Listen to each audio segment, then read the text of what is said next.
Welcome to the Halliwell Manor. I'm Max. And I'm Tina. And we're here to talk about Season 7, Episode 19 of Charmed. Freaky Phoebe. Okay, I know it's a Freaky Friday riff, the title, but, like, this isn't really a Freaky Friday situation. Like, when Phoebe and They Paige... do get body swapped. There's a body swap, but, like, I don't know. I feel like Freaky Friday is more about just a body swap. Okay, wait. I get to talk about my favorite thing now. This isn't my favorite thing. Oh, maybe it is because it's getting to actually a piece of pop culture. So I guess, yeah, it is my favorite thing. All right. Okay. One of the things that differentiates every single Freaky Friday movie that has been made from the source material, from the novel upon which it's based, is that the mom did it intentionally in the novel. Exactly. Did you know that, or were you guessing? We may have had a variation of this conversation before. Well, I told you it's my favorite thing. Yeah. Yes. So, this is Freaky Phoebe if we're talking about the novel, because the ugliest demon in the underworld did this on purpose. Oh, should we talk about the ugliest demon of it all? We should, because this is an episode where a perfectly average-looking woman in her 40s switches bodies with Phoebe, and... Okay. I mean, they do put some, like, prosthetics on her. Yeah. It's... I mean, that's not what she looks like. Yeah. We'll talk about it in Premonition, but I just so happened to be watching Okay. Don't be shocked. She also appears in Buffy. What? These two shows never share actors. Right? But she does... I happened to be rewatching Buffy, and her episode happened to come on just recently, my rewatch, and I'm like, okay, they did do stuff to her. Yeah, kind of, but like... If I saw her on the street, I wouldn't be like, that woman has clearly been made to be ugly by some sort of makeup effect. I'd just be like, that is a normal-looking woman. Yeah. Like, I mean, it's really minimal prosthetics, and also, like... Okay. It's just so mean. It does. It feels so mean. And I read a thing with the actress who seems really... Oh, you did? Yeah. And she talked about how much fun she had because I wanted to look into this a little more because, as we've hinted, this is about the ugliest demon in the underworld switching bodies with Phoebe. And the first time I saw this episode, I thought that they just put Alyssa Milano in makeup to be... the ugliest Well, I demon mean, that's because she does really great at imitating Alyssa Milano's voice and mannerisms. Like, she does such a good job being Phoebe. Yeah. And she could have taken the easy way out and just done baby voice. But she didn't. There's a shocking lack of baby voice in this episode.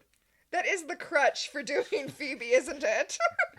But no, she did such a good job. I legitimately assumed the first time I watched this episode that it was Alyssa Milano in prosthetics. Mm-hmm. Well, okay, and here's another thing. And I'm actually going to kind of give the show some credit here. Mm-hmm. Nowhere in the show does it actually say she's the ugliest demon in the underworld. That's from the trailer. Yeah, we watched the trailer for this one. We keep meaning to watch the trailers, and we actually did for this one. And I feel like it's such a ubiquitous thing with this episode, her being the ugliest demon in the underworld, but I think it is only in the trailer. I even paused on her entry in the Book of Shadows to like double check the entry and see if it said that in the entry, and it does not say that. It does call her a hag. Yeah, well, but what are you gonna do? I mean, Grams wrote the book. I'm not surprised there's some shade in it. Yeah, Grams has some internalized misogyny going on. Okay, but well, it's to counterbalance her externalized misandry. Yeah. That's so true. But what I was going to say to the show's credit is that the issue seems to be not that she is ugly, but that she's like really vain. Yeah. Which, I mean, vain sorcerers, it's a thing. You'd think if she had this much of an issue with her appearance, she'd just like learn how to shapeshift or be into glamours. There's no reason anyone in the underworld has to look the way they look. It's true, yeah. And listen, if I teleported into early 2000s Alyssa Milano's body, I would also wear very little clothing. Yeah, I mean, like, she did 7 million sit-ups and she I same. Like, yeah. If I had abs like that, I would wear a shirt never. Well, I mean, if you have abs like that, it's because you worked hard to get them. Unless there's magic body swapping involved. So, I mean, and there's also a genetic component. There are some people who are just...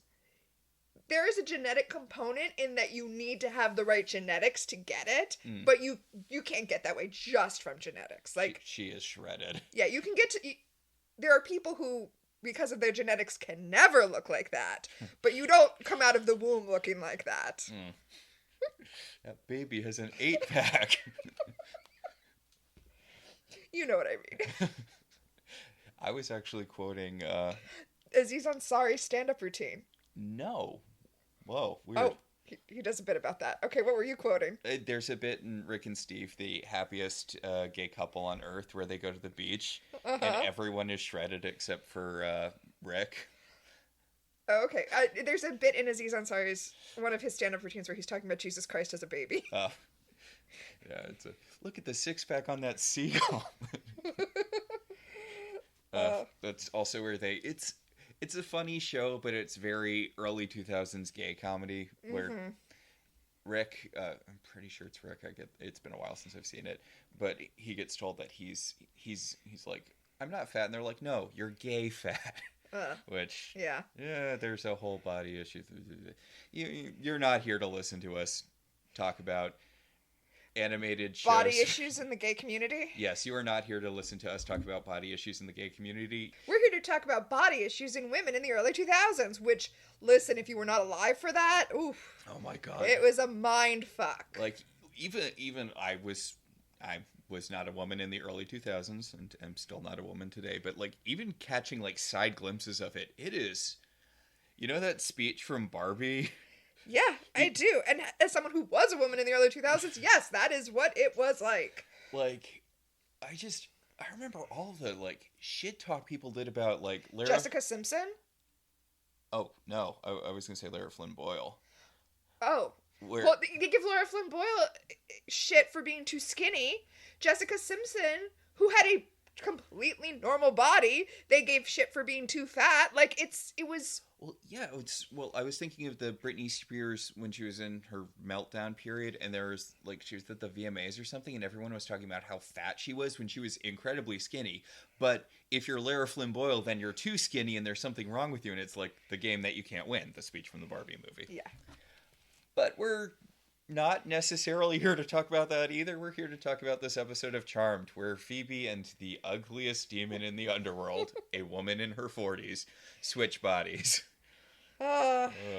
So we open on the Manor, where Paige is freaking out because she just got her first charge ever, except for all those other charges that she's had before, which they point out in the show. Like, right. But this one is different because... It's not... Of reasons? Yeah, I mean... I guess the first one was her dad, and then there was the one where she had to go in the elevator to help the future White Lighter, and she turned out to be the future White Lighter. So I guess this is different in that they're not trying to teach her some sort of weird moral lesson, but, like, she's had charges before, as Leo points out, and she's like, I'm trying to be a hip young woman, but the elders want me to have my own charge, and I don't get any say in whether or not I want to be a White Lighter, which is pretty fucked up if you think about it. No, that is a problem, too, because... She's not a White Lighter. White Lighters are dead. So they don't have their own lives that they have to deal with. They can just take care of their charges all day. Mm-hmm. But she has to live her life and be a charmed one. Honestly, this is too much. This is like when somebody quits at your job and they don't backfill it. And then you have to do 2 jobs for 1 salary. And she doesn't even get any salary. I would like to point out, when she's trying to come up with things that she needs to do instead of, white lightering. I mean, it's true. She doesn't actually do anything. Yeah. She just quit her job and handed it off to Leo, which when he's like, yeah, come on, it's not that hard being a white lighter. And she's like, oh, it's easy for you to say that. All you have to do is take care of your kids while running magic school. And it's like, that feels like a lot more. Also, I do like that even though Leo doesn't have his powers at this point, he is still mentoring her. He's like... He's still doing the white lighter shit. Yeah, he's trying to make her feel better about being a white lighter. And to calm her down, he gives her dry toast. Which, to his credit, she does say helps. But I'm like, Leo, she doesn't have a stomach flu. I guess being nervous does kind of live in your stomach. Yeah. All right, you know what? I take it all back. Good job, Leo. and and he does also let her vent, which Yes. after it's interesting. Being a white lighter has a real psychological component. Hmm. He talks about working with the sisters, and he mentioned the fact that he initially went undercover to help them out, which I feel like hasn't really come up because it was a big thing early on that he wasn't supposed to be caught, that white lighters are just supposed to guide from behind the scenes. I thought this was really smart to be like, oh no, no, I just did that specifically because of the way they were. So that it kind of deals with why he did that, and white lighters don't, in fact, do that. Yeah, like it's a soft retcon, but it does really work. Hmm. And it's a good massaging of continuity. Yes. A massaging of continuity. I like that turn of phrase.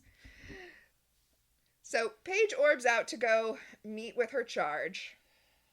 And it's so distracting. It's so distracting how much the film quality varies between establishing shots and the actual episode. It's weird. It's like all of the footage is from a decade before, Yeah, they didn't make any effort to match the stock footage. which I don't understand because you have so much stock footage of San Francisco in this show. Well, I almost don't want to criticize that because I don't know if this was an issue when it originally aired or if this is an issue with watching it now in HD. So I almost don't even want to criticize that. Like, That's a good point. yeah, like I don't think we've ever mentioned it, but there are, I don't know, but then again, I don't remember what we say. Maybe we did mention it. But there are a lot of moments in the show where you can see the makeup that one or another of the girls has applied to cover a tattoo. Mm-hmm. But I just assume that that's because we're watching in HD and you couldn't see that when it originally aired. Well, I assume that with a lot of the shirts, when you can see directly through them, that was less of an issue in standard definition. Oh, no, that was an issue. That was the style at the time. Ugh. Yeah. Speaking of being a woman in the early 2000s. Because I remember watching Friends when it was first airing and being like, oh, so that's just what we're doing now. Okay. Yeah, okay, then. There was a real shattering glass moment for me when I was watching Friends, and I realized I could see all of Jennifer Aniston's breasts, like, through her. I was like, wow, that. I'm shocked that was on TV. Like the. There's actually an episode of Sex and the City where Samantha gets prosthetic nipples to wear under her shirts specifically so that they will show up like bold underneath her shirts. Good Lord. Yeah, so it was absolutely a thing. So, anyway. Yeah, so Paige goes to confront her new charge, which... I love how you said confront, even though she's like meeting with him. Okay, she orbed out of the kitchen and to the hot dog stand where he's getting a hot dog, and she orbed into a suit coat. Yeah, okay. I know. I mean, I'm not saying she can't do that. It's just that she did do that. She orbs in behind the newsstand, and we're just like, okay, I guess no one was looking in that general direction. The street is so full of people. I feel like the street is so full of people that you become invisible. Mm. So I've never been to San Francisco, but between the hot dog cart and the parking meters and the newsstand next to the hot dog cart, doesn't this feel way more like a New York street scene than a San Francisco street scene? it really does. I've only been a couple of times, but yeah, I also aggressively don't think, I know they probably have some, but I aggressively don't think of San Francisco as a place that has street parking. I just remember trying to drive through San Francisco and it being a complete nightmare because of how tight the streets were and how hilly it was. Oh, like here. Yeah. I feel like they filmed this on the soundstage that's supposed to be a New York street. Yeah. In fact, I feel like I've seen a scene in Friends take place on this very street. I mean, probably not, of course, but anyway. Yes, Paige is confronting her new charge, which, okay, so, like, witches don't, strictly speaking, have to fight demons, right? Like, I know that this is kind of the implication here, because it's basically her recruiting him to be, like, a member of the X-Men. No, I think witches have to fight demons, but Wiccans don't. Okay, so if you practice the religion, you're cool, but if you have active powers, then you have to fight demons? Yes. Boy, that really sucks for everyone who's not the charmed ones. And I don't think it's necessarily that you have to fight demons, But if you have an active power, demons will show up and fight you. So point. I do also like. I'm gonna bring this back because that does sound right. But if you go back to the witch doctor episode, when he's like actively surprised that they vanquished a demon in the house, I feel like most witches probably deal with like one or two demons every like couple of years or so. Like it's presumably not as steady a thing. yeah. Also, I don't think you have necessarily a power as strong as the Charmed Ones. Obviously, you don't have powers as strong as the Charmed Ones. They're the strongest witches. And I think it greatly varies what kind of demons are coming after you to try to take your powers. So, yeah, Paige is trying to recruit this guy into the battle against evil. And I just want to say, super speed is not a witch power. It's a mutant power? Yeah, like, I know it's very arbitrary, but super speed does not feel like a witch thing. It is a magical power. In Vampire the Masquerade, it's called alacrity. Well, a vampire power. Yes, I could see it being a vampire power. It just does not feel witchy. You know, telekinesis feels witchy. Pyrokinesis feels witchy. Okay, now I have to see if there's a speed power in Mage the Ascension. Like premonition. Yeah. Mind stuff I can see. Just for some reason, super speed doesn't feel like a witch thing. I mean, I see what you're saying, but... Also, this guy is like Bobby Blue Collar. He really is. Like, I am genuinely surprised he does not have a Bronx accent. But... I mean, he is on the New York set. But yeah, she's like, you have to, you have a gift and you need to embrace it and fight evil. And he's like, hot counterpoint, no, I don't. Like... The elders have sent people to me before. You're not my first white lighter. I don't want to do witch stuff. I'm fine just ignoring the fact that I have a power.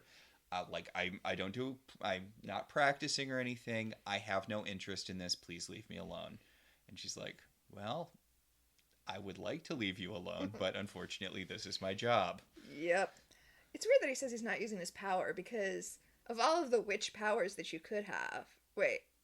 I don't want to lock myself in because I'd use a lot of witch powers. But I feel like speed would be something I would definitely use a lot in my everyday life. Well, I feel like speed is something you'd end up using unintentionally a lot.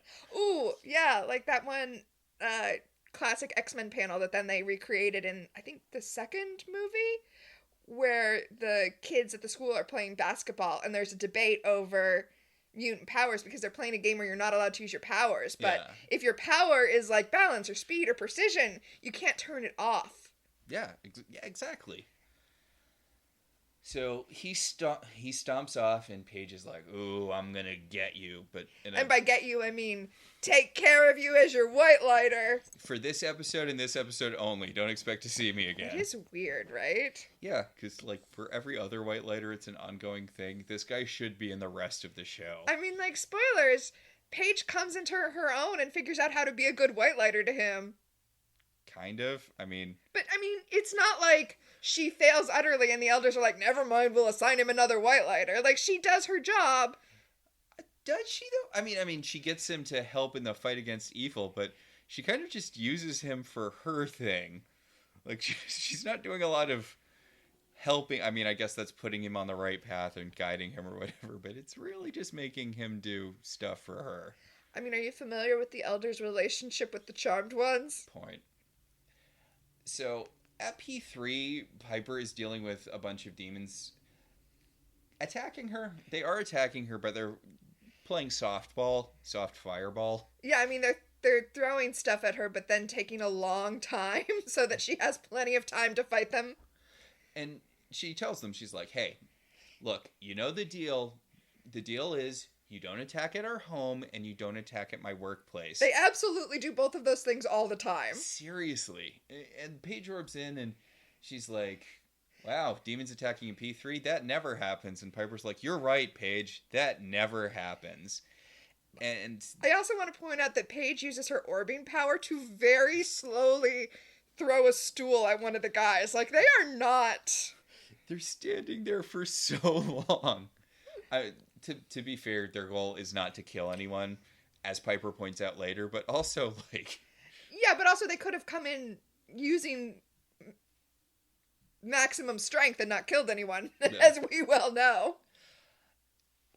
Yeah, Paige is like, at least after they kill all but one of the demons, and after he shimmers off, Paige is like, that was weird, but at least no one got hurt. And Piper's like, oh, really? And she points to what appears to be the corpse of a delivery man. It's the beverage delivery guy, and I don't think we're supposed to think he's dead, weirdly, because we can see his head wound. Really? I feel like on television, if we were meant to think he was dead, we would just see a body. But because we can see the head wound, we are meant to read it as injured, which is what he is. Huh. This is a thing that had never occurred to me until you said that. But I'm like, no, he's not dead because there is blood. And the language of television is that if there's blood, it's an injury. So we have... We go to credits, and then we have a million hours of opening, of scene establishing footage of San Francisco over the most early 2000s Disney teen movie song ever, before everyone was dancing. Like, this is playing over the opening credits of a movie about, like, a girl whose cell phone gets swapped with the cell phone of a pop star, and now they're dating or whatever. Oh, there's a Sophie Kinsella book with that plot, except they're not teenagers, called Got Your Number. Yeah. I think that's an actual one with that guy who went on to be in SNL, Taron Killam. I wouldn't be surprised. It's a good plot. Yeah, but those early 2000s Disney movies that no one really super liked, but you might have some nostalgia. Before they were all about making zombies. I was going to say making teens hyper dance in really weird neon clothing. That's weird how there's two different things, right? There's when they became essentially the High School Musical of it all. Yeah. And also the like fantasy, descendants, zombies, whatever of it all. I mean, those are both kind of the same thing. I think of it as the pre-thing where it's just, like teen drama, comedy with sci-fi. I don't know. I feel like the real difference is how much hyperkinetic dancing they're doing. The Kenny Ortega effect? Yes, the Kenny Ortega effect. Because, like, before Kenny Ortega basically became the god of Disney Channel original movies, it was all just kind of boring. Well, I mean, wasn't it all just like, oh no, I became popular and then I lost it all by forgetting who my real friends were? Oh, yeah, that was all of them. But, sometimes there was, like, I'm Zendaya and I accidentally downloaded an app that lets me control boys. And also, my mom just married a guy and he has 3 sons and there's a whole, like, Brady Bunch thing, except I'm outnumbered. Yeah. Or, we're 2 girls who accidentally created the perfect boy robot and, there's a lot of that stuff. But there's, like, a really clear line between what Disney Channel original movies were and then what they became. Yes. Well, I mean, I feel like there's several eras.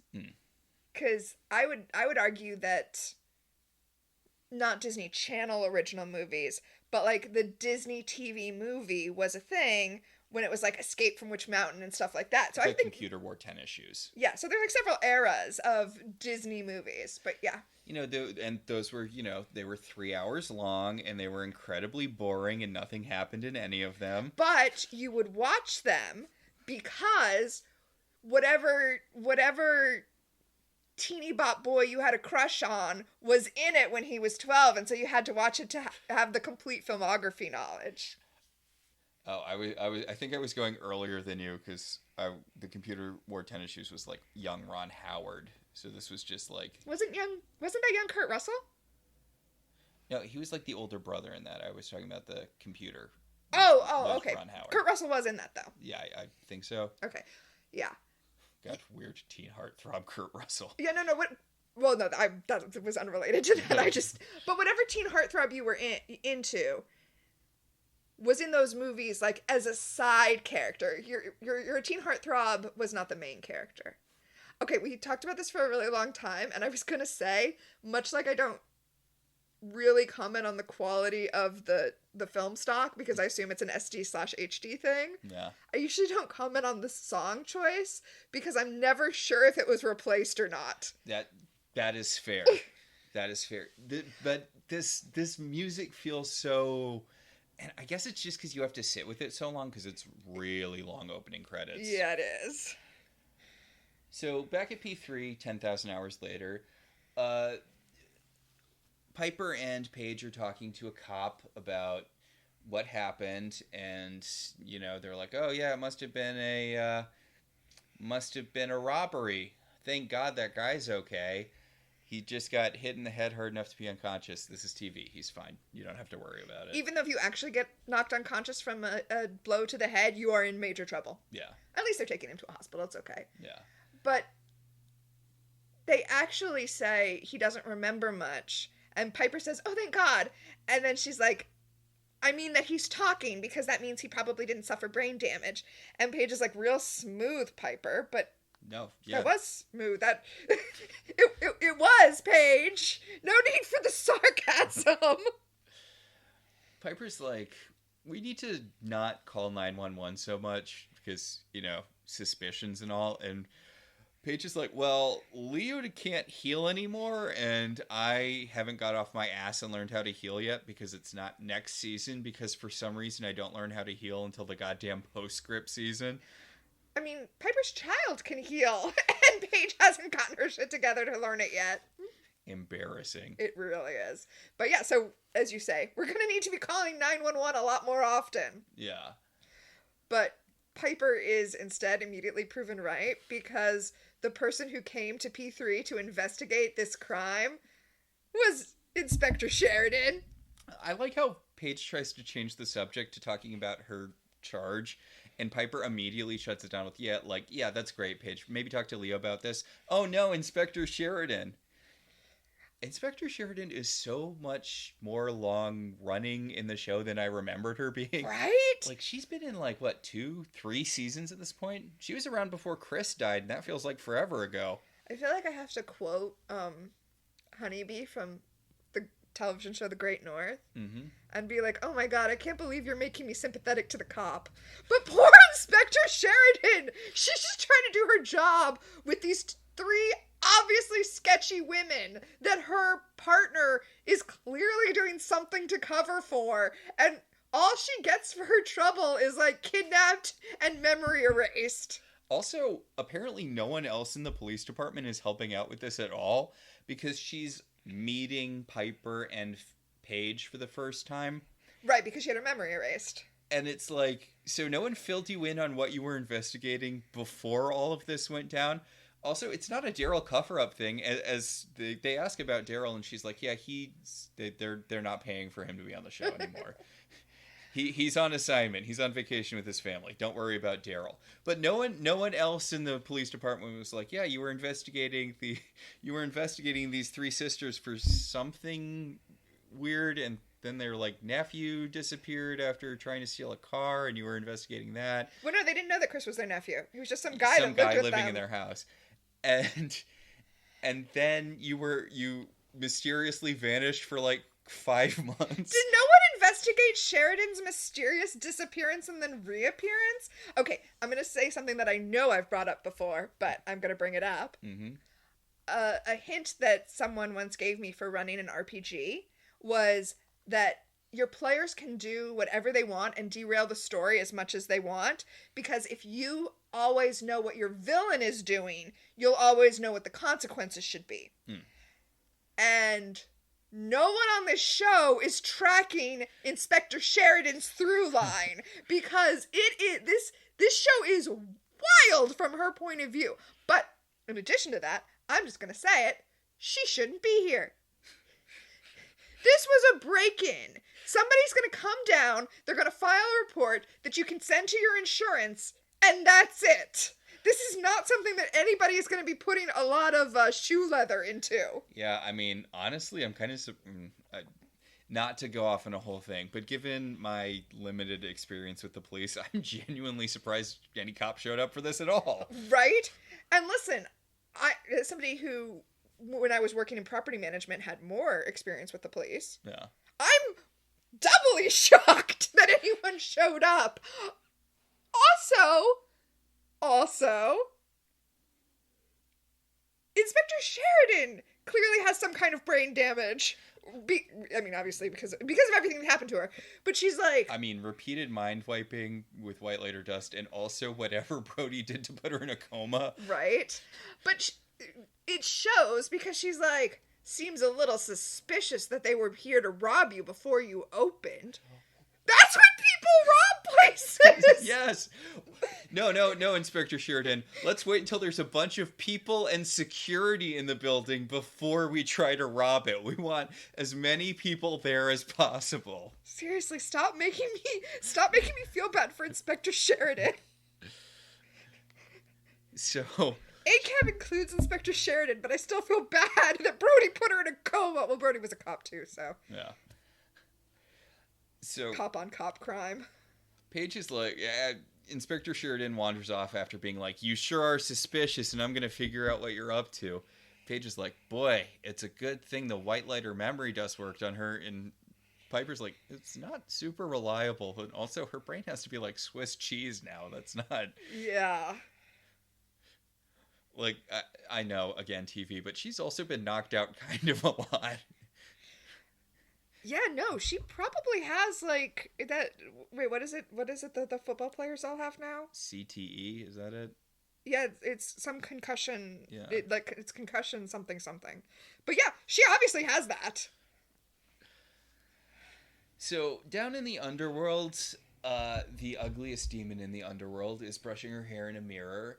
And God, I love this lady's energy. Yes. Okay, now that we're, like, looking at her, I just want to kind of categorize what they have done to her. Okay. They've made her eyebrows a little heavier. Yeah. They've put a prosthetic nose on her. And they've given her, like, frizzy hair. So I'm just going to go ahead and say it. In addition to being misogynistic, this is also kind of racist. Yeah, they definitely... I don't want to go into exactly what I feel like they're doing here, but it's definitely not great.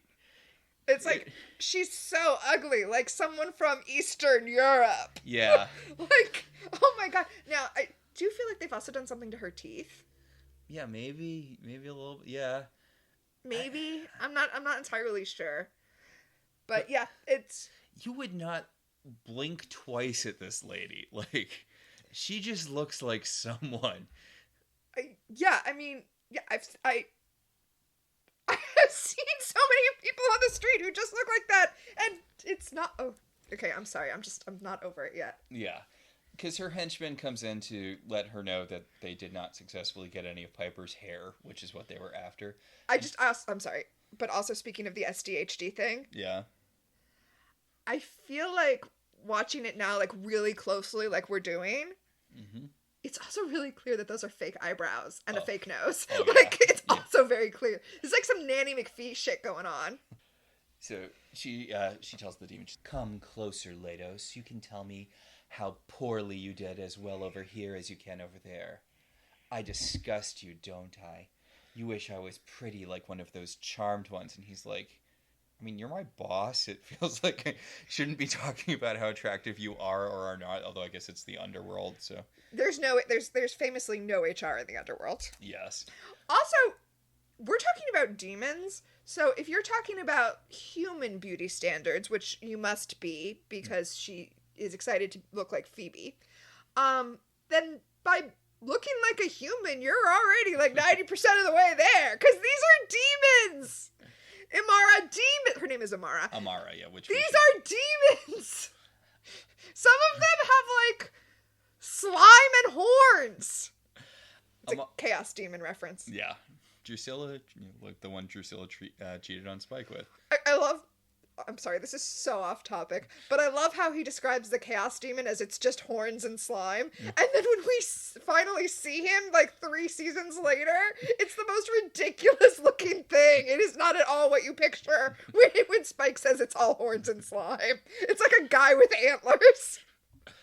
So, speaking of no HR in the underworld, Amara tells her, she has her henchmen tell her, you think I'm beautiful too, don't you? And he's like, yeah, you're pretty hot. And she has a handmaiden, I guess, who giggles, and she's like, oh, you think it's funny that, I'm so hideous? Maybe I should give you another scar. And she pulls the girl's face to the side so we can see she's got two. Artistic scars. Yeah. Which, okay, who is this girl in relation to you? Do you just have an assistant hanging around that you... I'm not sure what the dynamic is here. She's another one of her henchmen. She has her own quarters. Also, we don't see anything happen to this girl later, so presumably she's just hanging out in some part of Amara's lair for the rest of time. She's like, boy, everyone's been gone for a while. Okay, well, as long as we're talking about Amara's organization, Mm-hmm.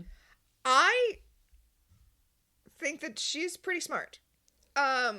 She's not going to go up directly against demons. She is going to take over the body of a charmed one, and then as that charmed one, pick off a bunch of her rivals. Yeah. Smart.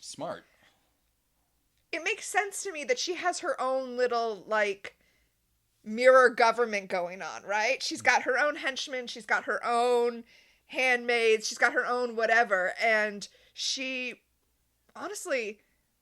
She just got out above her skis. If she had stayed away from the charmed ones, she could have been living her best life. I mean, honestly, if she had just noped out after she killed the dude she wanted to kill.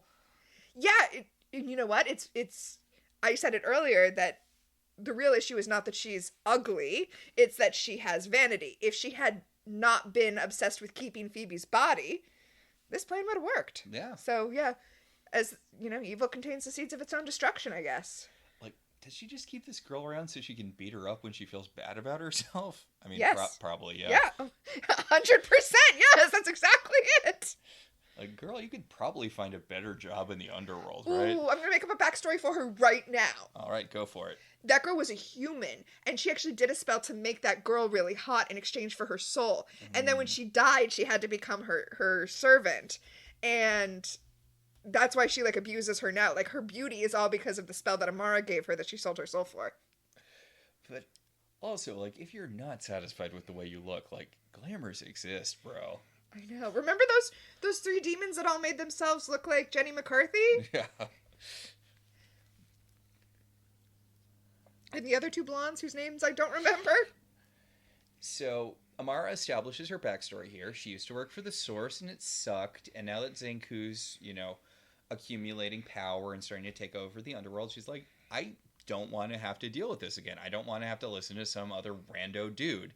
So, since there's nothing I can do to take out Zenku, I'm going to use the Charmed Ones to get rid of his lieutenants to make it harder for him to consolidate power. Because when you're a mid-level demon like me, kind of... everything in the underworld being in chaos means that I'm in a pretty good position, all things considered, which, yeah, fair. I mean, I don't believe that she couldn't take out Zanku. You're the one who's been keeping track of how easy it is to take out Zanku, but... so many people kick that dude's ass. But that's neither here nor there. But, yeah, she decides that they're going to go after Phoebe, even though, but as her henchman's all, Paige is, Paige is the weakest sister. Shouldn't we go after her? And she's like, well... Paige is also a White Lighter, so she has a direct connection to the Elders, which, let's keep an eye on that in case Paige ever gets possessed again, which I know would require Paige having her own storyline, but... or them being consistent about White Lighters. Yeah. But, honestly, I feel like Phoebe is the natural choice, because they tried Piper, which was dumb. You should never start with Piper. She's the one who can kill you by pointing. Phoebe...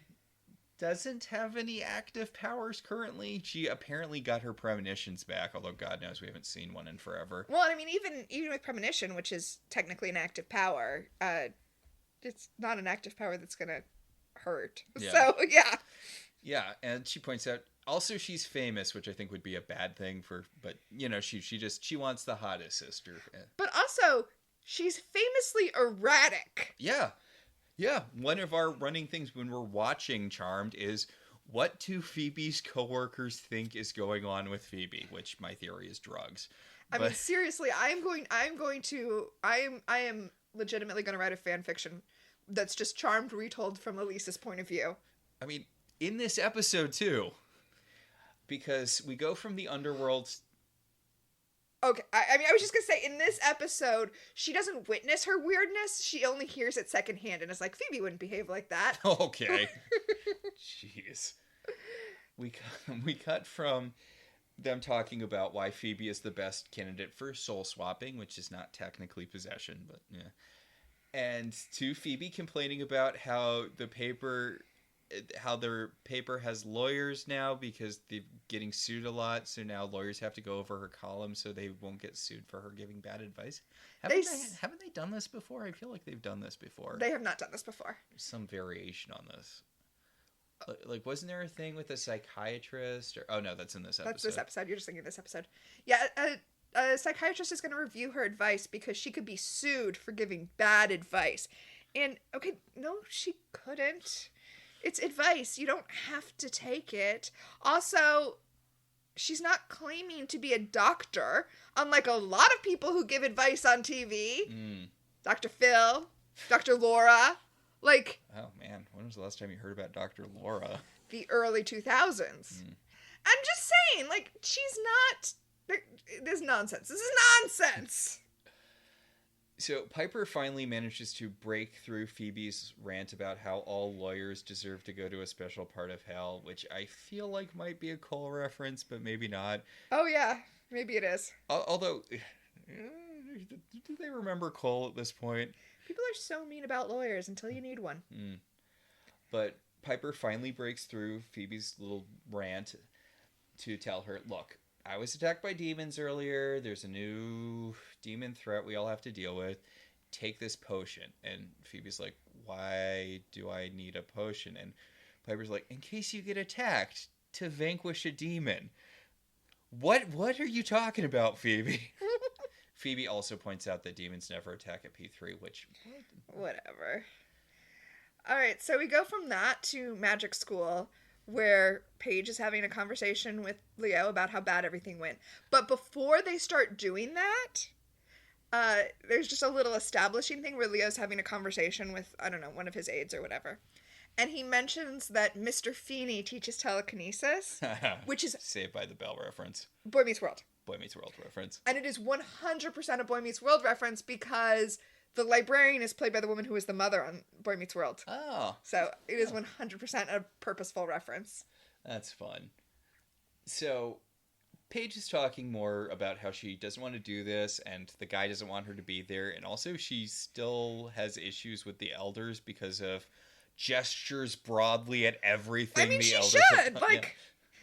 Yeah, I wouldn't want to be a white lighter, having dealt with what the elders do to them. But Leo's like, look, I know it sucks, and I know the system is bad, but if you don't teach this guy how to use his powers, then a bunch of innocent people are going to die, and that's going to be on you. And Paige is like... That doesn't seem fair. Yeah, well, yes. Paige is like, I feel like I'm at least 3 steps disconnected from this, so I'm not sure that tracks. And he's like, But, look, dealing with charges is hard, but you just have to do it. I'm going to talk more about how much shit you guys put me through, so suck it up. Suck it up and use some of that Paige Matthews creativity. And she's like, what? You're not going to give me toast again? He's like, no, you don't get toast the second time. Yeah. Okay, I actually really like this scene where Phoebe gets attacked in the elevator by 2 of Amara's minions. Yeah, we end up back at the Bay Mirror after that scene. And yes, Phoebe is attacked in the elevator. Like, it's a really well done fight scene. It's in really cramped quarters, and they do a really good job of, switching between the... Stunt double. Yeah, like she does this really cool thing. One of the demons grabs her from behind and she kind of runs up a wall and flips over him. The main minion gets a chunk of her hair. She manages to wrestle after blowing up the other minion with the potion. She manages to wrestle the scissors away and she's going to stab him in the head, but he bamps away in time. So her scissors are just stuck in the wall. Uh-huh. The elevator doors open. All of the smoke from the demon she vanquished comes out and she's pulling the scissors out of the wall in front of her coworkers, and she's like, oops, I guess this is where I left my scissors, my bad. I didn't think about this at the time, and I have no evidence for this, but her coworker who's getting on the elevator looks enough like her that I wonder if that is her stunt double. Oh, maybe. I should have looked that up, but it didn't occur to me till just a second, so... So the main minion bamps back with with Phoebe's hair, and he gives it to Amara, who's got two lady assistants. I guess she just collects them. I'm telling you, this is my thing for what she does. It's a very like Ursula thing, except that Ursula is awesome and owns it. Yes. Additionally, I have been reading too many thriller novels because he cut off a lock of her hair for the spell, and I was like, but it doesn't have the root. You need the root to get a DNA sample. Wait, that's not what we're doing here. But when she looks and she's like, oh, Phoebe has such beautiful hair. I bet that's why all the men look at her with lustful eyes. And her main minion's like, can we focus? Because won't her sisters immediately clock that you're not Phoebe? And she's like, I think you're assuming the charmed ones notice stuff. You're making a lot of assumptions. But like, I mean, honestly, Piper's kind of more on the ball in this episode than she has been in previous Phoebe possession episodes. Although, to be fair, no, not to be fair, the opposite of that. Phoebe's not even doing like a cartoonish accent or anything. Yeah. But yeah, he's like, aren't you going to get clocked immediately? And she power shoves him, which, you know, she's like, look, I read all of Zenku's secret files about the Charmed Ones from when he was spying on them, so I feel like I can probably ape Phoebe's mannerisms well enough. Yeah. Also, Phoebe, we see, when the scene is over, is at the office on the phone with Piper, complaining that somebody took a lock of her hair and it totally messed up her $250 haircut. So yeah, Amara can definitely impersonate that. Piper's like, $250? That would buy groceries for a week. And I'm like, oh my god, this was a different time period. Oof. There were, what, 8 people living in their house? 6. Wait, three. The 3 sisters, Leo, and the 2 boys. Yeah. Okay, yeah, 6 people. I'm just thinking, diapers alone. Right? Just being a baby. And... Does Leo need to eat? Oh, he does. He does eat. Does he need to eat? Okay, this was mentioned once and then never again, but I filed it away in my brain. Apparently, white lighters actually need to eat a lot because orbing burns calories. Oh, well, and then page orbs. Yeah. So yeah, that's not a lot of money to spend on groceries. But Piper's like, okay, well, that should narrow things down. The demons were too generic to figure out what they were before, but cutting hair, that's, you know, something. And Phoebe's like, yeah, I also got the scissors he used to try to, you know, he used to cut my hair. And Piper's like, why didn't you lead with that? We can just use those to scry, right? Come on. Yep. Easy peasy pudding in pie. So the psychiatrist that has been hired by the newspaper to oversee Phoebe's column comes into her office and starts giving her a hard time, like, right away. Yeah, like, he's like, I sense some displaced anger, probably from your stupid woman brain. He's not overtly misogynistic like the other man who Phoebe has had to deal with in this general position. Because she's definitely had to deal with this before. Are you thinking of Leslie? No, I was thinking of that shock jock guy they hired to... Oh, yeah, that guy too. But I think there was another one, but I'm not sure what the context of it was, because she turned one of them into a turkey. I just feel like I would come in here and be like, look, I'm not here to rewrite you. I'm just here to, like, make sure you don't say something egregious that's going to get us sued. We're partners in this. Like... Nope, immediately hostile. Yeah. Which Phoebe's like, you're not touching anything I write. And he's like, you don't have a say in the matter. I'm a psychiatrist. And she's like, well, it's my column, so I think I have control over it. And he's like, but you're not a psychiatrist. Which is setting up Phoebe's next boring plot thing. Yeah. That will be, like, vaguely relevant for a couple episodes. So Amara finishes casting the soul swapping spell. She drops Phoebe's hair into the cauldron, and her black soul vloops out of her body and shimmers up Phoebe's butt. And Phoebe's pure white soul gets slooped out to the underworld. The fact that Amara's soul is smoke and Phoebe's is white light is reminding me of our Once Upon a Time podcast. It's like Blast from the Past. I remember when they would pull out people's hearts and you'd be able to see how tarnished someone's heart was. Yeah. And it was never accurate. Oh, so down in the underworld, they lock Phoebe now in Amara's body in a bird cage. Yes. And I do love they've got the main minion guy kind of runs this little like red crystal thing over the lock of the cage, and it sparkles with red light, and I'm like, oh, that's a fun thing. I also want to point out Phoebe's outfit before the body swap. This is an outfit Phoebe is intentionally choosing to wear before she's possessed by Amara, and then everyone starts pointing out how overtly sexy her clothing choices are. When she goes to work wearing this like white, it's a camisole. It's a camisole, but it's got boning, so it really is acting more like a bustier than a camisole. Yeah, I thought it was a bustier. It's a midriff-bearing bustier and low-rise brown corduroy pants. It's a weird look with this like beaded belt thing. Well, that's just ugly. That's not. Yeah. But like, this is already a very sexy outfit. She immediately kisses the psychiatrist. She's like, you find me sexy, don't you? Random man who's in my office. And then she just walks out of her office, winking at the hot men along the way. Yeah, she's sexy, confident, power walking, and yeah. I already said it, but this is where I wrote it in my notes. I wrote in my notes, not gonna lie, I probably would keep checking myself out in the mirror too if I suddenly look like early 2000s Alyssa Milano. Yeah. Oh. So we actually get a really nice scene between Leo and Piper where Piper's talking about, she's like, look, we need to kill these guys, send a message to the underworld, and hopefully we'll hit a point where we won't have to be constantly sending messages to the underworld. Because it would be nice if you came home for lunch one day and we just had lunch. And Leo's like, well, we could have sex. That might be fun. And she's like, no. But like, I really like the place their relationship is now. Yeah, happy domesticity. As opposed to like the constant fighting. Yeah, because like, it's weird. Their honeymoon period was, they were constantly at each other's throats. Like, they were happy at the very beginning of their relationship, and then it was drama, drama, drama, drama. It's nice just seeing them get along. And Holly Marie Combs and Brian Krause have really...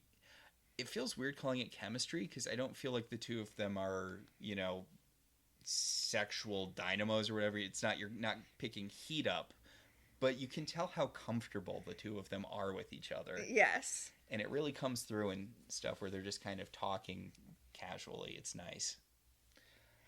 So Amara and Phoebe's body walks in, and she goes up to a mirror and she's like, oh my god, look at this body, look at my chest, look at my abs, ooh. And Piper's like, okay, well, something's going on there. Phoebe's also like, let's go kill a bunch of demons. That's not like Phoebe. We go to the attic where, okay, the Book of Shadows is not doing its job here because it is letting Amara touch the crap out of it. Oh, I hadn't thought about that. Like, I know this has never been a super consistent thing, but the book doesn't... It's been more consistent than other things. Yeah, the book doesn't let evil touch it.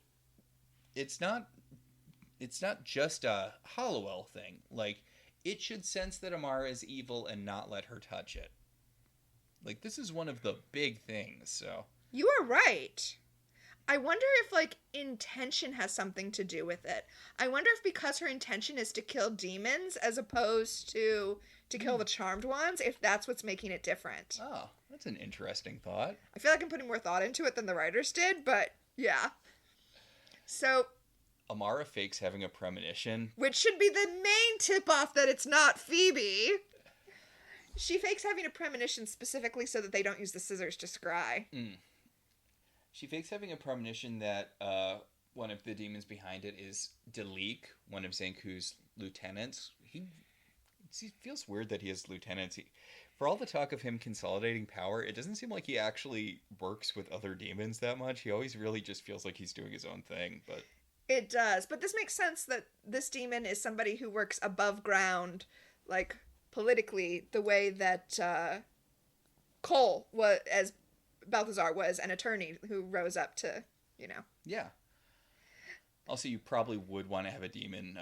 This guy's a city councilman, but the other demon we see is a judge. Yeah. So, yeah, it makes sense that you'd plant demons in positions of power in the mortal world. But Piper's like, it doesn't say anything about him cutting hair, and Phoebe's like, well, there's lots of Leo, lots of spells use hair. which Leo points out. Leo starts listing all of the different spells, one of which there's kind of a cute bit where he talks about demonic cloning, and Piper's like, I could use a clone, get a bunch of extra stuff done around the house. But he does mention soul swapping, so. Yes. Phoebe says, well, Amara in Phoebe's body says she's going to go change outfits before she kills a demon. She wants to put on something a little more sexy. And Piper's like, we're going to kill a demon. We're not going clubbing. Honestly, the outfit she's wearing now would be good for clubbing. Yeah. And she's like, I meant more comfortable. And to be fair, the outfit she puts on does seem more comfortable and arguably less sexy. We should talk about it when we get there, but yeah. So we go down to the underworld where Phoebe in Amara's body sees herself in the mirror and she's like, oh, God damn it, really? I'm the ugliest demon in the underworld. But she also says, she's not going to fool my sisters. And the guard who's guarding her is like, yeah, she will. We've been studying you for a really long time. And also your sisters are not paying attention to anything ever. Yeah. Also, like, we need to do, like, 2 things in your body, and then this is going back, and, like, Amara's gonna slit your throat and then go back to her body, and you'll be dead. Really, honestly, if Amara had stuck to her plan. Yeah. I know we already said it, but seriously. So, meanwhile, the super speed witch guy is working in his auto shop because he's a blue-collar worker dude, when he hears a woman calling for help, and he uses his... Oh my God, the super speed looks so bad. He uses his super blurring powers to save the woman. There's a woman who's in a car. She crashed her car into a light pole. The light pole's about to fall on her. He zoops her out of the car. And, it wasn't actually some blonde lady. It was Paige who glamored herself to look like a blonde lady. A glamour? What? How about that? Yeah. And she's like, doesn't it feel good to help people? And he's like, what the fuck is wrong with you? Also, my auto part shop isn't going to have electricity. Well, I hadn't thought about that. Paige took out power to, like, a whole bunch of people to try to get this guy to decide to use his powers. Yeah, and he's like, fuck you. You can't manipulate me into being one of... No, fuck you. That was a horrible thing to do. And he storms out, and she rolls her eyes, and she's like, remind me why I'm trying to help this guy. Oh, I do like, then we immediately cut to her at magic school talking to Leo, and Leo's like, you crashed your car? And she was like, it's a rental. I had the insurance. I don't think the insurance covers that, Paige. Oh my God. So she tells Leo, like, I can't force Mitchell, the guy's name is Mitchell, to be a witch. And Leo's like, okay, look, you can't go to him and be like, you need to be a witch. You need to appeal to him as a person. Because witches are people. And people don't like it when you just come up to them and are like, hey, you need to risk your life to do this. Okay, like, are the elders trying to break up the power of 3 by forcing Paige to be a white lighter, which is not her job, instead of a charmed one, which is what she should be doing? Fucking elders. So Piper and Amara in Phoebe's body are going to the office of the city councilor, as Piper's like, we don't know if the demon is pretending to be the city councilor or not, and councilman, whatever. And Phoebe's like, well, try to freeze him. He's upper level, so if he doesn't freeze, you'll know. Back in the day, she used to be able to freeze everyone except demons. Like, she could do exceptions to freezing. Mm-hmm. Well, not good witches. Or good witches. But like, it would be weird if the city councilman was a good witch, though. Yeah, that's true. You did mention Phoebe's outfit change, so I do want to say here that she's wearing a full coverage pink knit dress. Yeah, it's sort of slightly sexier Jackie O, but knitwear. I kind of want to make it. It looks gorgeous, but it is not a thing that Phoebe would wear, and it is way less revealing than what Phoebe normally wears. You remember in our Farscape podcast Chiana and sexy Chiana. Yeah, where sexy Chiana was like an identical outfit, basically. Yeah. I I am trying to like come up with a backstory for where this dress came from, because that is not in Phoebe's closet. I think it might be more of a Paige thing, or honestly, Prue. Like, I could definitely see That's this what being a I Prue was outfit. thinking. Yeah, and you're right. I could see it being Paige. It's interesting because I think Phoebe wears more knitwear than any of the rest of the sisters, but not something as classical as what she's wearing. It's a very classical dress. I mean, Prue's thing back in the day used to be sweater sets. That's true. Although they changed it in like the last season because I guess Shannon Doherty wanted to dress sexier. Optimistically, that would be, but because early on her thing was sweater sets, and then they kind of pivoted away from that. But that does make this feel like more of a Prue outfit. Yeah. So Piper tells Phoebe, she's like, look, I want to kill demons as much as you do, but I really feel like we normally do more research before, like, this feels too early in the episode to be taking out the main threats. Also, she's worried about Inspector Sheridan, and Amara starts checking herself out in the reflection of a fire extinguisher thing. And Piper's like, what's with the vanity? This seems a little much for you. She says, I just want to look presentable for a councilman. And Piper says, well, then maybe you should put on a jacket, even though her outfit is so much more respectable than anything else she ever has worn. Even in this episode. So, yeah, they go up to the front desk, and the guy's like, can I help you? And Piper's like, no, and freezes him. Why even approach the front desk before freezing everyone? Because to him, he asked you a question, and then you just vanished. Right? So they go into the councilman's office. They establish that he's a demon.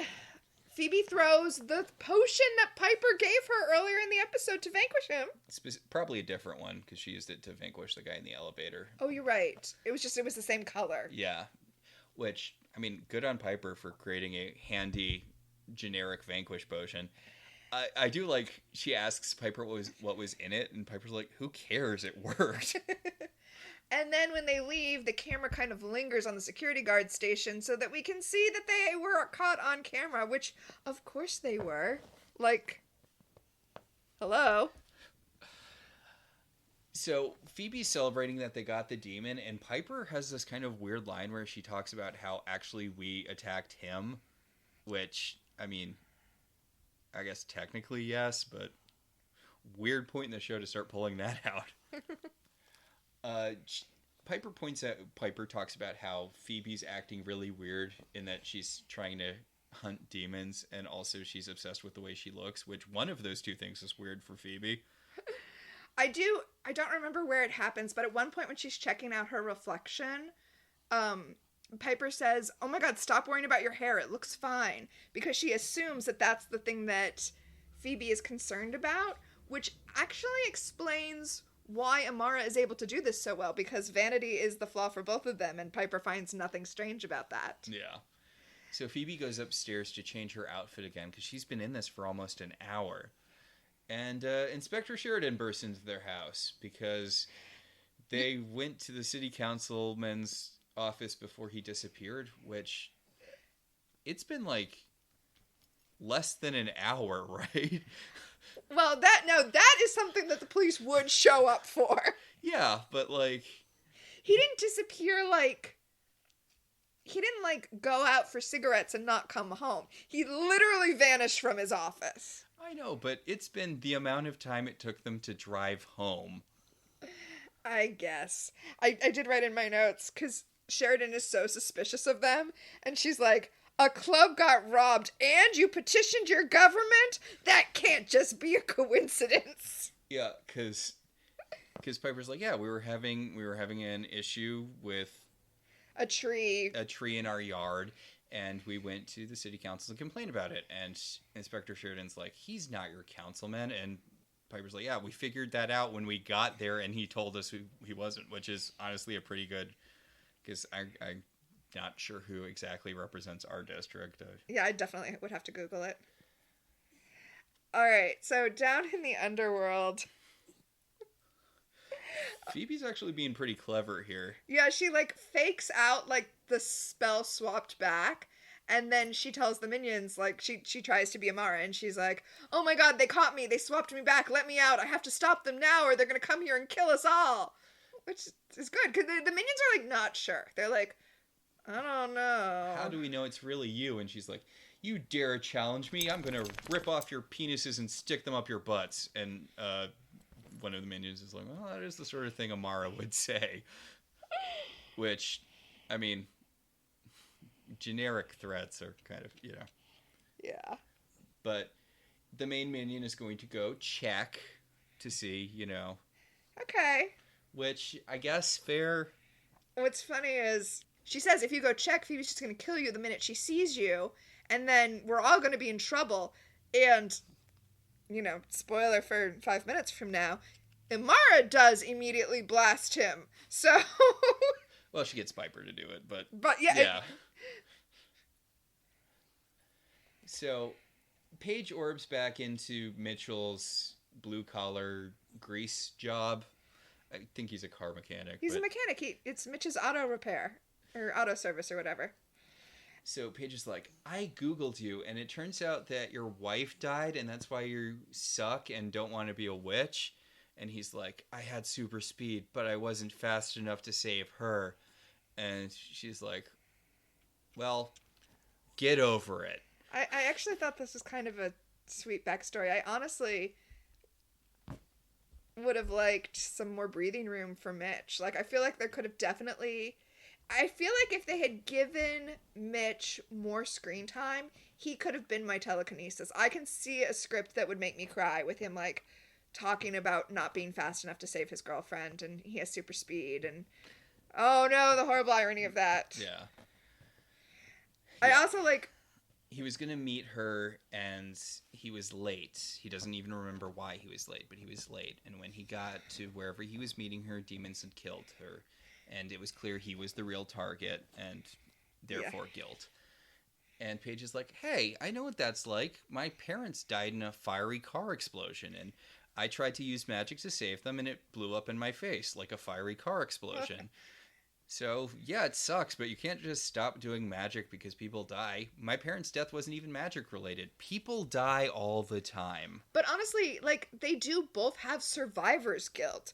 Because, I mean, Paige tried to save them when she went back in time with Leo. But before that, the reason she lived and they died is because she orbed without, like, she orbed instinctively. And that's why she didn't die in the car crash. Yeah. Like, yeah, this could have been a really great plot if it had had some more room to breathe. But no, it's a Paige plot. Yeah. So, Amara is touching the book again, and she fakes another premonition about Benzor, who's an upper-level demon, and he's also working for Zenku, and he's probably also behind the recent attacks. And Piper's like, you got all of that from one premonition? And Amara's like, yeah, sure, why not?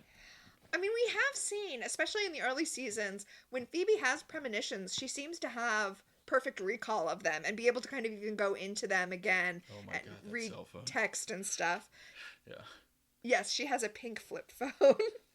Also, the outfit she changed into is like a tank top. It's a different lace camisole, which is also less revealing than the outfit Phoebe was wearing earlier in the episode. Oh, I think this is a wash because the other one had kind of a bustier quality, but this one has lace panels that are see-through. I guess it's just you can't really see as much of her cleavage or stomach in this one, so I'm just saying this I believe was in her closet. Yeah. So you were making fun of her flip phone though. The call was from Elise. It was actually Randall. This is important that it was Randall and not Elise. Okay. Because Randall is the shrink. Yeah, the psychiatrist they hired so that he can check her column to make sure she doesn't get sued. Yeah. And she says, I don't care, make whatever changes you want, and then hangs up on him. It's important that it was Randall and not Elise, because when Randall tells Elise that Phoebe said that, Elise is like, she did not, you liar! Fired. Exactly. So Piper briefly leaves the room. The minion guy blurps in, and he's like, are you Amara or Phoebe? And she's like, I'm Amara. You're going to blow my cover. Piper, come in here and blow up this guy. Thus, as I said, completely validating Phoebe's lie. Yeah, like, you could have just let him leave, right? And then Phoebe wouldn't have gotten out of the cage, although it didn't really matter that much, So, Piper is like, that was weird. That was the demon who attacked me in the club, and Phoebe's like, yeah, and that was the demon that attacked me in the elevator, so I think we're almost at the bottom of this. Paige comes back now that she's had her heart-to-heart with Mitch, and now they're all going to go vanquish this judge. Well, they're all going to... this is where Amara changes her mind about what's going on, because she's like, I think it's actually... Oh, never mind, my premonition changed or whatever. Amara's the one who's been sending these people in. We need to kill Amara. And then, and then we won't have to worry about Amara anymore once she's dead. Yep. Which is funny because this whole thing is what Phoebe, pretending to be Amara, said would happen. She said, you're going to go there, she's going to vanquish you, and then the charmed ones are going to come down here and kill all of us. And that is exactly what happened. Yeah. Anyway, the demon who's still guarding her is convinced because the other demon never returned. So he opens the cage to let her out. She kicks him. And the charmed ones show up, and she's like, what took you guys so long? And they're like, oh, vanquish her! Yeah. Phoebe throws the vanquishing potion, and her body bursts into flames, but a bright white light rises out of it and goes up to heaven. And Paige was like, what the fuck was that? And Amara's like, yeah, that was Phoebe's soul. We switched bodies. Wah, wah. And she teleports off with the one remaining minion. Oh, it's a good day to be Amara. Though I guess those two girls are just also somewhere there. I mean, yeah. I'm just curious as to the aftermath of that. But back at the manor, everyone's all bummed out because Phoebe's They killed dead. Phoebe. And Leo points out her body's still alive and souls are connected to bodies. So all you have to do is boot Amara's soul out and, Phoebe's body will come back. Or Phoebe's soul will come back into her body, so... Hopefully it's still hanging around and not... Yeah, well, I mean, it's still hanging around, come on. Yeah.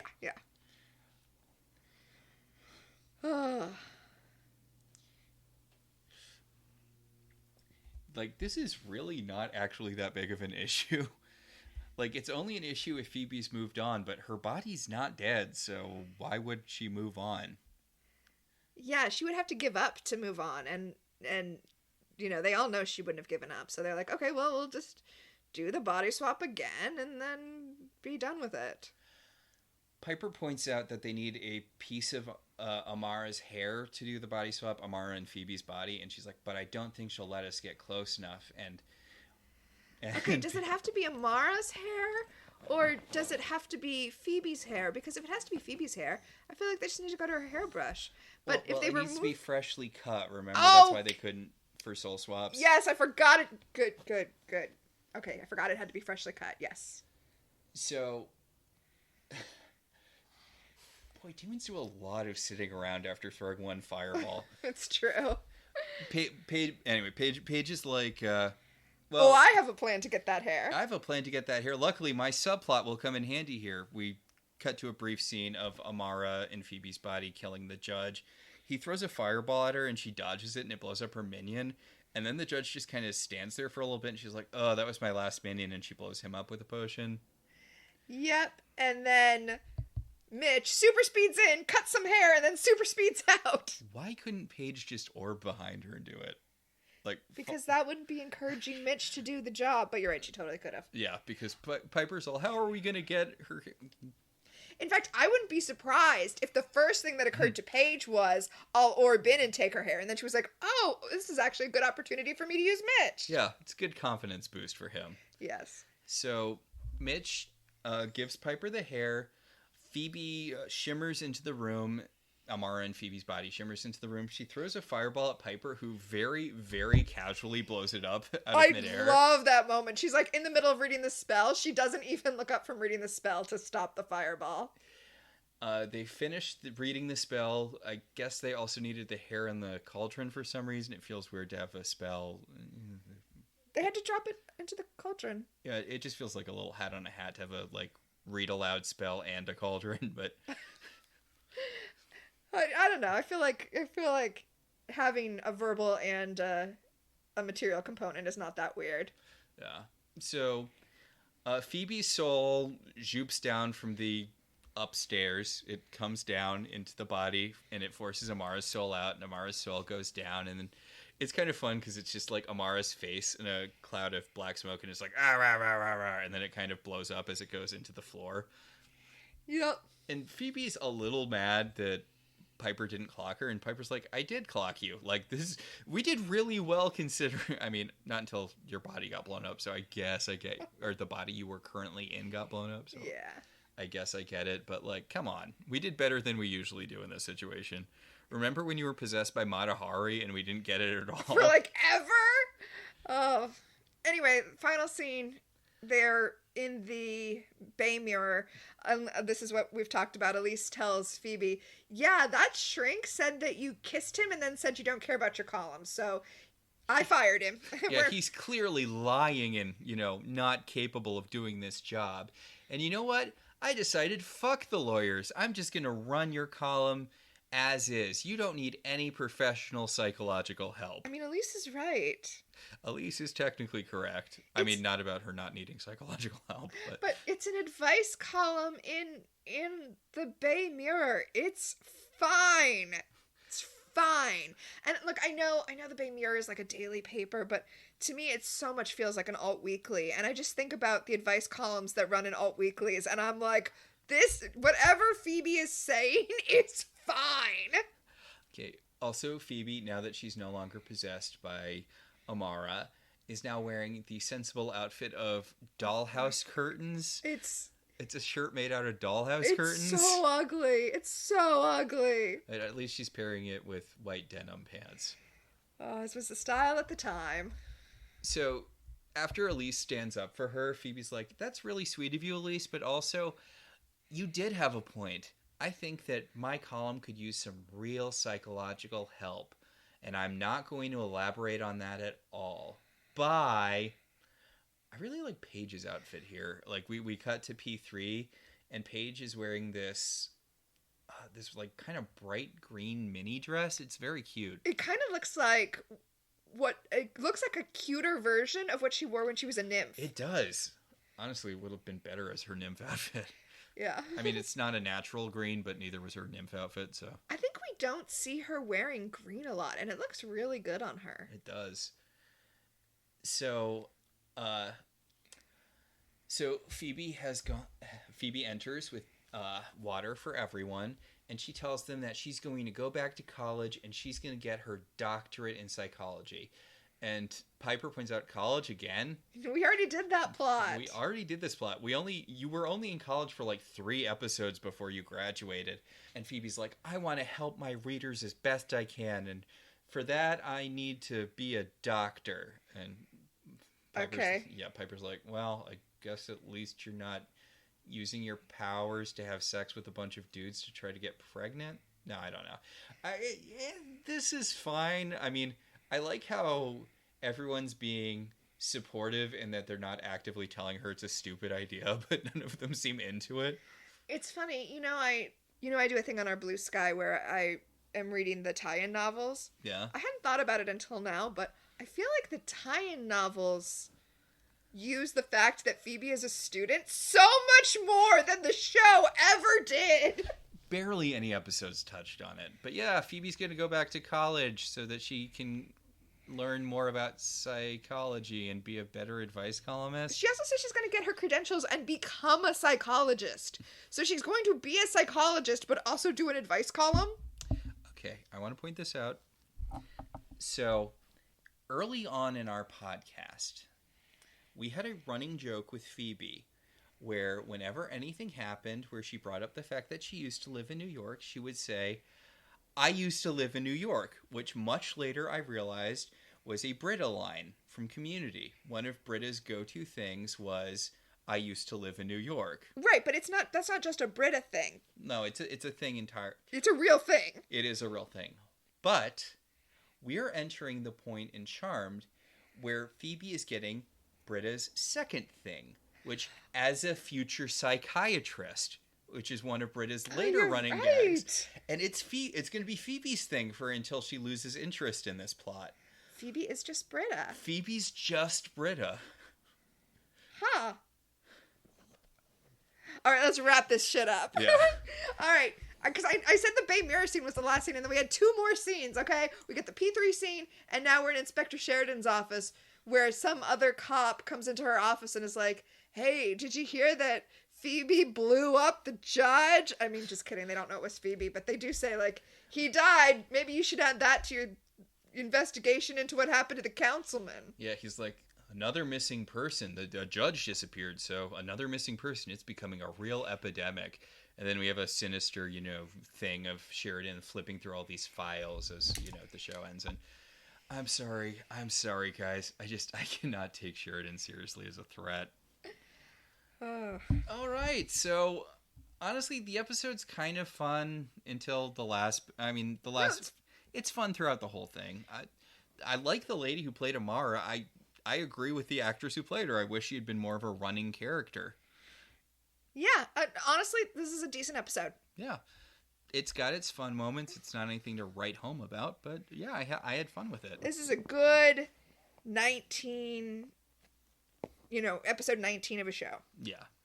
God, it feels so weird that we're kind of pulling into the end of the season, and Zanku has not done anything to make himself feel like a credible threat. I know, right? Oh. All right. All right, so next week we're going to talk about the episode Imaginary Fiends. It's a Wyatt episode. Boo. Okay, the description from Peacock is the charmed ones do not realize that baby Wyatt's new imaginary friend is actually the demon Vicus. Okay, it always feels weird when they bring up the demon's name in the episode description and it's not someone we've met before or will ever meet again, because I don't exactly remember how this episode ends, but I'm willing to bet it's not with Vicus coming back as a reoccurring dude. But, this episode, the next episode, is about a demon trying to turn Wyatt evil. What a fresh and original idea for this show. Yup. But, yeah, okay. As for this episode, much like the Charmed ones, we have our own power of 3.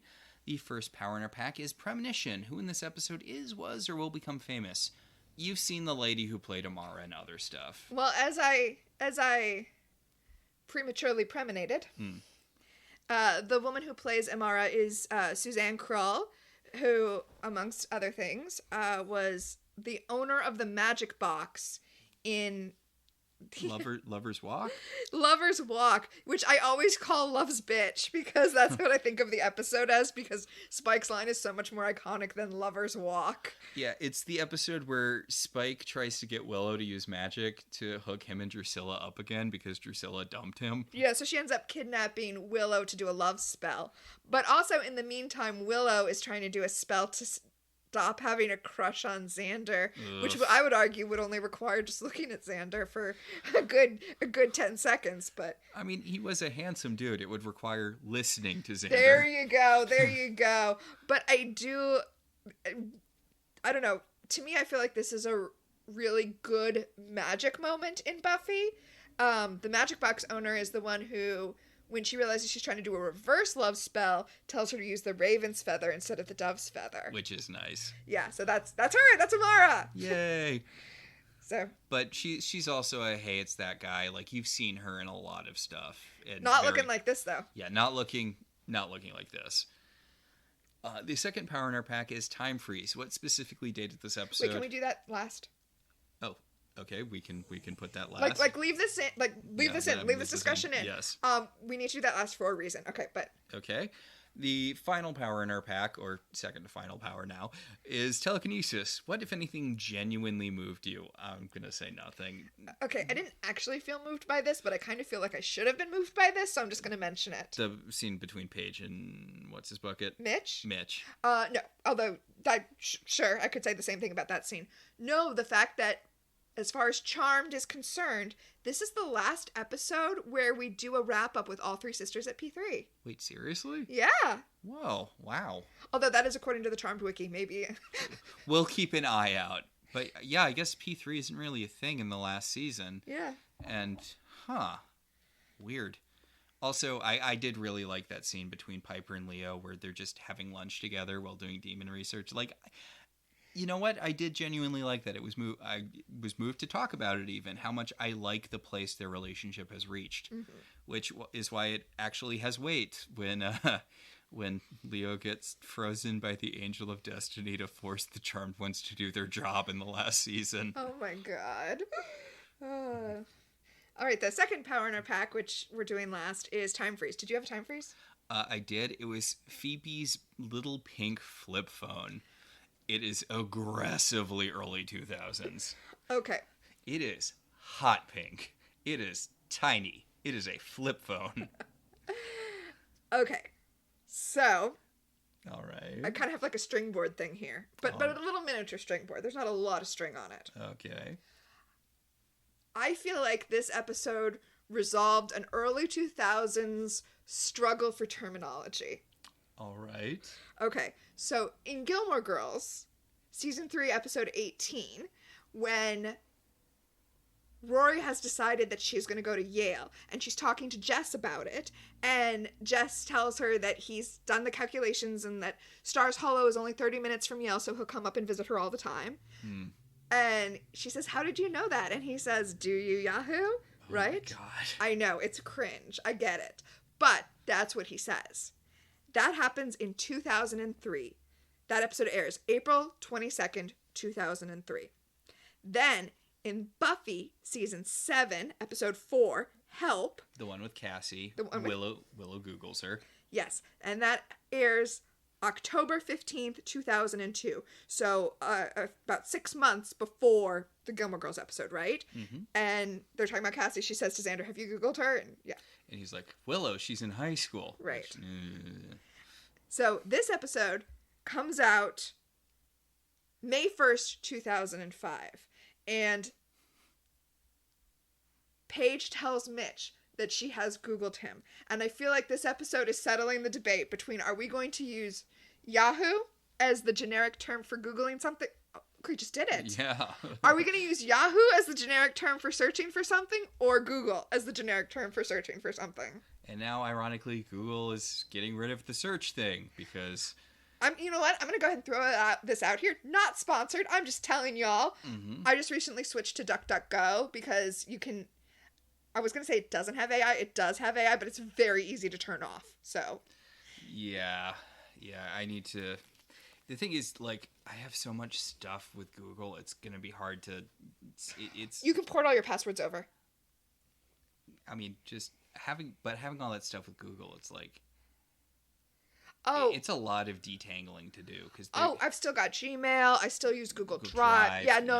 I just changed my search engine. I changed my default search engine.